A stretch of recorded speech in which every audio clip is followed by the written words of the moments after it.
ಸುಮಾರು 8 ಗಂಟೆಗೆ ನಮ್ಮನ್ನು ಖಾನಾಪುರ ಪೊಲೀಸ್ ಠಾಣೆಗೆ ಕರ್ಕೊಂಡು ಬಂದಿದ್ದಾರೆ. ನನ್ನ ಮೇಲೆ ಯಾವ ಮೊಕದ್ದಮೆ ದಾಖಲಾಗಿದೆ ಅಂತ ನನಗೆ ಹೇಳಿಲ್ಲ. ನಾನು ಕೊಟ್ಟ ದೂರನ್ನು ಗಂಟೆಗಟ್ಟಲೆಯಿಂದ ಸ್ವೀಕಾರ ಮಾಡ್ದಲೇ ನಾನು 0 FIR ಹಾಕಿ ಅಂತ ಹೇಳ್ತಾ ಇದ್ದೀನಿ. ನಾನು ಕೊಟ್ಟ ದೂರನ್ನು ದಾಖಲಿಸ್ತಾ ಇಲ್ಲ.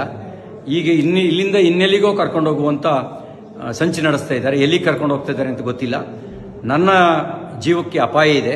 ನನ್ನ ಜೀವಕ್ಕೆ ಏನಾದರೂ ಅಪಾಯ ಆದರೆ ಅದಕ್ಕೆ ಕಾರಣ ಇಲ್ಲಿರುವ ಕಾಂಗ್ರೆಸ್ ಸರ್ಕಾರ. ಅವ್ರ ಜವಾಬ್ದಾರಿ ಹೊತ್ಕೋಬೇಕಾಗತ್ತೆ. ನನ್ನ ವಿರುದ್ಧ ಸುಳ್ಳು ಸುದ್ದಿ ಹಬ್ಬಿಸಿ ಸುಳ್ಳು ಕಂಪ್ಲೇಂಟ್ ಕೊಟ್ಟು ನನ್ನನ್ನು ಕೊಲೆ ಮಾಡ್ತಕ್ಕಂಥ ಸಂಚು ನಡೆಸಿದ್ದಾರೆ. ಇದಕ್ಕೆ ಸಂಬಂಧಪಟ್ಟಂತೆ ನಾನು ಸಭಾಪತಿಗಳಿಗೂ ಈಗಾಗಲೇ ದೂರು ಕೊಟ್ಟಿದ್ದೀನಿ. ಹತ್ತತ್ರ 3:30 ಗಂಟೆ ಆಯಿತು.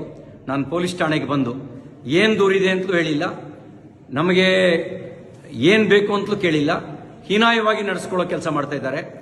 ಮತ್ತು ಇಲ್ಲಿಂದ ಎಲ್ಲಿಗೆ ಕರ್ಕೊಂಡು ಹೋಗ್ತಾರೆ ಅನ್ನೋದು ಕೂಡ ನನಗೆ ಸ್ಪಷ್ಟತೆ ಇಲ್ಲ.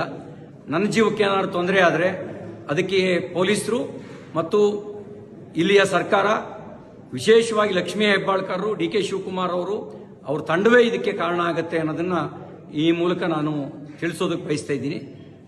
ಎಲ್ಲವೂ ನಿಗೂಢವಾಗಿದೆ. ಯಾವುದೋ ಕ್ರಿಮಿನಲ್ಗಳನ್ನು ನಡೆಸ್ಕೊಳ್ಳೋ ರೀತಿಯಲ್ಲಿ ನಡೆಸ್ಕೊಳ್ತಾ ಇದ್ದಾರೆ. ಅವರು ನಡೆಸ್ಕೊಳ್ತಿರೋ ರೀತಿ ಅನುಮಾನ ಹುಟ್ಟಿಸ್ತಾ ಇದೆ. ಪ್ರತಿಯೊಂದು ನಡೆಯೂ ಕೂಡ ಅನುಮಾನಾಸ್ಪದವಾಗಿದೆ. ಅವರು ನಡ್ಕೊಳ್ತಿರ್ತಕ್ಕಂಥ ರೀತಿ. ನಾನೊಬ್ಬ ಜನಪ್ರತಿನಿಧಿಯಾಗಿ ಮಂತ್ರಿಯಾಗಿ ಕೆಲಸ ಮಾಡಿದವನು. ನಾನು ಕೊಟ್ಟ ದೂರಿಗೆ 0 FIR ರಿಜಿಸ್ಟರ್ ಮಾಡಿ ಅಂತ ಹೇಳಿದ್ರೆ ಮೀನಾಮೇಷ ಎಣಿಸ್ತಾ ಇದ್ದಾರೆ. ಇದೆಲ್ಲವೂ ಅವರು ತುರ್ತು ಪರಿಸ್ಥಿತಿಯ ಕಾಲಘಟ್ಟದಲ್ಲಿ ನಡ್ಕೊಳ್ಳೋ ರೀತಿಯಲ್ಲಿ ನಡ್ಕೊಳ್ತಾ ಇದ್ದಾರೆ. ಜೈ ಹಿಂದ್.